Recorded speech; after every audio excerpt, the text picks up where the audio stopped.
Olá, nono ano. Hoje eu trago para vocês mais uma aula de português, no módulo 1, tá? Nós paramos na interpretação da crônica que nós lemos, tá? Lá na página 49.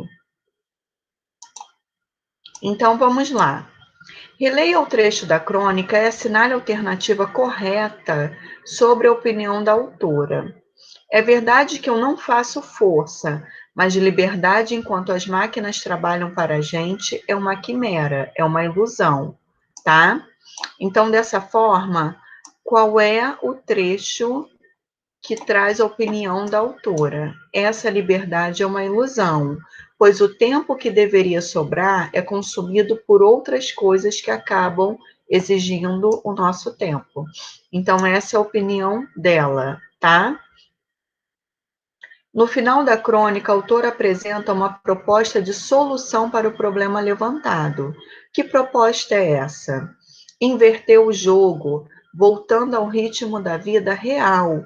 Por exemplo, ver o sol se pôr, esperar a maré subir e fazer maionese manualmente. O texto Reféns das Máquinas é uma crônica argumentativa, ou seja, ela traz uma opinião, tá? Apresentar qual é a finalidade desse tipo de texto, apresentar a opinião da autora sustentada por argumentos para convencer o leitor sobre o assunto em questão.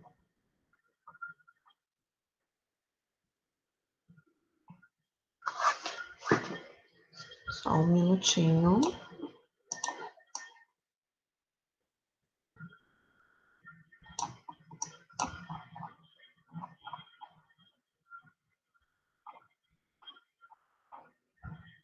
Aqui, ó. Você leu duas crônicas. Perdão, só um minutinho. Página 56, tá? A autora da crônica utiliza diversas palavras para se referir ao celular, até para evitar a repetição, para ela não ficar celular, celular. Então, ela fala aparelhinho, telefone móvel, engenhoca, tá? Por que ela faz uso dessas expressões? Para evitar a repetição, para que o texto não se torne cansativo. Leia o outro trecho da crônica. Ao término do show, as luzes do teatro mal tinham acendido quando todos voltaram a ligar seus celulares instantaneamente. Se puseram a discar. Para quem? Para quê? Para contar sobre o show para os amigos, para saber o saldo do banco, para o telehoróscopo. Por que foram empregados dois pontos de interrogação no final desse trecho? Para enfatizar,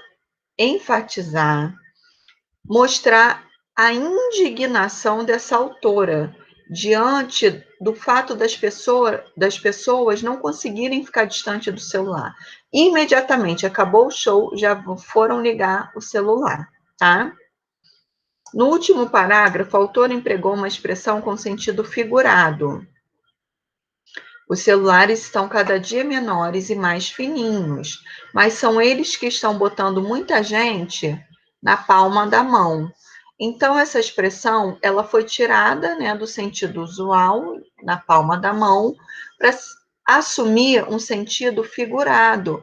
Ou seja, o celular está causando uma dependência e está tornando as pessoas reféns, tá? O celular controla as pessoas, não são mais as pessoas que controlam esse celular.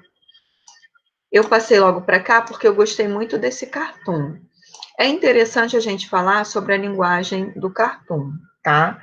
E a informação que ele traz. O cartoon, ele sempre vai ter um objetivo de trazer uma reflexão sobre acontecimentos do nosso cotidiano, da nossa sociedade, e muitas vezes ele traz uma crítica, tá? Como nós podemos ver no cartoon que segue. Então, esse cartoon vai fazer. Lá nós vimos a influência dos celulares, né, na vida das pessoas, e aqui nós vamos ver a influência da televisão sobre o ser humano, tá? Há uma crítica. E é muito interessante que tem uma onomatopeia, né? O botão ligando da televisão, ele ligou. A partir do momento que ele ligou essa televisão, o que começou a acontecer com esse homem? Ó, houve um processo de involução, ele regrediu, né? Então, a gente está fazendo aqui uma analogia até a teoria de evolução, né? Que o homem foi evoluindo, mas dessa forma que ele regrediu. Ou seja, aquele que se torna refém da televisão, que não lê, que não tem cultura, que fica só ouvindo, não reflete, ele acaba regredindo, tá? Então ele vai virando os homens lá, né, das cavernas, como se estivesse voltando para o tempo lá de trás, tá bom? O cartoon é um gênero que apresenta uma crítica por meio do humor. Qual é a crítica presente no cartoon da página anterior? O comportamento do ser humano em relação à televisão. Explique o humor construído no cartoon. Aqui, ó, vou até dar um zoom para vocês verem que essa palavra existe, não foi criação da professora.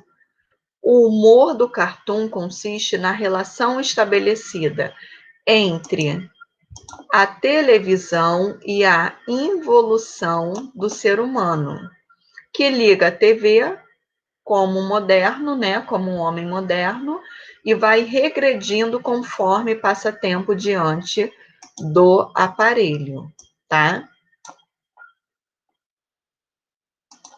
No primeiro quadro aparecem a imagem de um homem e a expressão em inglês, modern man, cujo significado é homem moderno. Nos demais são apresentadas as imagens do ser humano em transformação, todos em frente à televisão. Então, no primeiro momento, esse homem lá, quando liga, é considerado moderno. Depois ele vai evoluindo. Qual foi o efeito obtido ao relacionar a televisão a essa transformação do ser humano? Mostrar que a televisão causa a involução do ser humano, pois ao utilizar esses eletrodomésticos, sem nenhuma crítica, sem nenhum posicionamento crítico, o ser humano torna-se um telespectador passivo, ou seja, ele apenas recebe a informação. A expressão modern man foi empregada para fazer referência somente ao ser humano do sexo masculino ou ser humano de forma em geral? O ser humano de forma geral, tá? Com que intenção isso foi feito? Para mostrar que essa questão afeta todas as pessoas do nosso tempo. Na primeira cena do cartoon, aparece um balão com a expressão clique. Explique qual é o som que essa palavra está reproduzindo. É o som do botão de liga a TV, né? Antigamente você tinha esse botãozinho que fazia esse barulho, tá? Antigamente as televisões faziam esse barulhinho quando eram ligadas, tá? Por isso, uma onomatopeia está reproduzindo o som. O que o emprego dessa expressão sugere nesse contexto? Sugere que o homem estava ligando à TV. Tanto a crônica O Reinado do Celular quanto o cartoon apresentam uma crítica a um aparelho tecnológico. O que há em comum entre esses dois textos em relação à reflexão que eles se propõem? Tanto a crônica quanto o cartoon tratam sobre o uso excessivo do celular e da televisão, respectivamente, né? Primeiro do celular, depois da televisão, provocando uma reflexão sobre a alienação a que a tecnologia nos submete e que é nociva ao ser humano, ou seja, usar demais faz mal, tá? Agora nós vamos ver aqui, ó, Período composto por subordinação. O nome já diz, subordinado. Ou seja, nós vamos ver o quanto essas orações dependem uma das outras para ter sentido, tá? De alto a baixo da pirâmide social, quase todas as pessoas que eu conheço possuem celular. Adultos e adolescentes estão virando dependentes de um aparelho telefônico e desenvolvendo uma nova fobia. Identifique e circule os verbos e locuções verbais empregados nesses períodos. Ou seja, eu identificando os verbos, eu irei identificar as orações, tá? Então, eu tenho no trecho A, conheço e possuem, e no B, a locução estão virando, e o verbo desenvolvendo, tá? Identifique e circule os verbos, identificamos. Esses períodos são simples ou compostos? Se eu tenho, vamos voltar lá um pouquinho, ó. 2 verbos, eu tenho 2 orações, logo um período composto, tá? Eu tenho estão virando e desenvolvendo, logo um período composto. Em qual dos períodos as orações são coordenadas? Ou seja, não falta nenhum termo sintático para cada uma das orações. Vamos lá, no período B, tá? Aqui, ó. Adultos e adolescentes estão virando dependentes de um aparelho telefônico. É uma oração, tem uma informação. E a outra? E, que está indicando uma adição, estabelecendo uma relação de adição, desenvolvendo uma nova fobia. Outra oração, tá? Leia separadamente as orações do período A. Vamos lá.